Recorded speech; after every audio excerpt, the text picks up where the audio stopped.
Hello, children.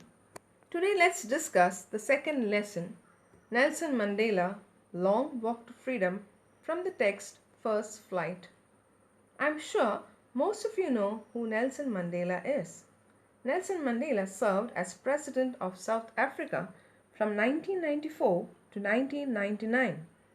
He was the country's first black head of state and the first elected in a fully representative democratic election.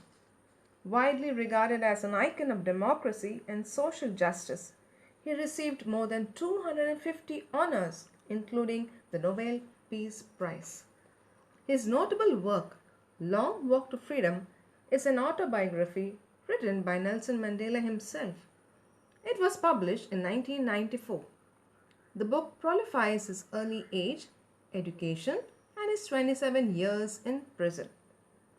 This chapter is an extract from his autobiography and it includes description of the inauguration ceremony, citations from his speech, his journey of being a freedom fighter, the struggle, along with a tribute to the other freedom fighters and countless other people who fought for their freedom, and the brutal practice of apartheid, a policy or system of segregation or discrimination on grounds of race. The lesson begins with a reference to 10th of May 1994, the day when he was sworn in as President of South Africa. It was after years of struggle that his party came into power. Until then, the seat had always been occupied by white presidents. For the first time in the country's history, many international leaders came together for the inauguration ceremony that took place in an open circular building made of sandstone consisting of union buildings in the Pretoria city. He goes on to say that he was accompanied by his daughter Zenani on his big day. First, the two vice presidents took an oath.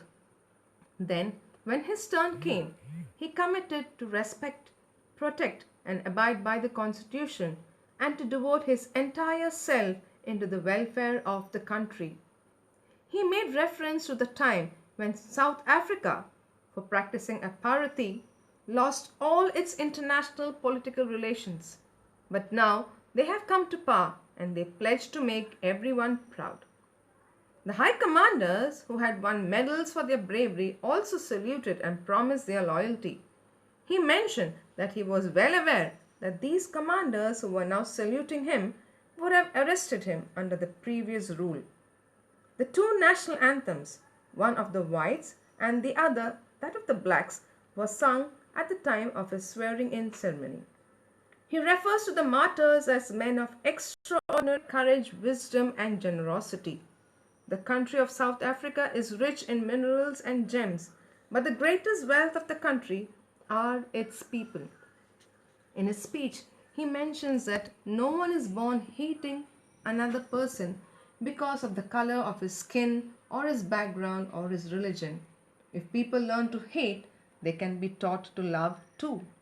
He points out that man's goodness is a flame that can be hidden but never exhausted.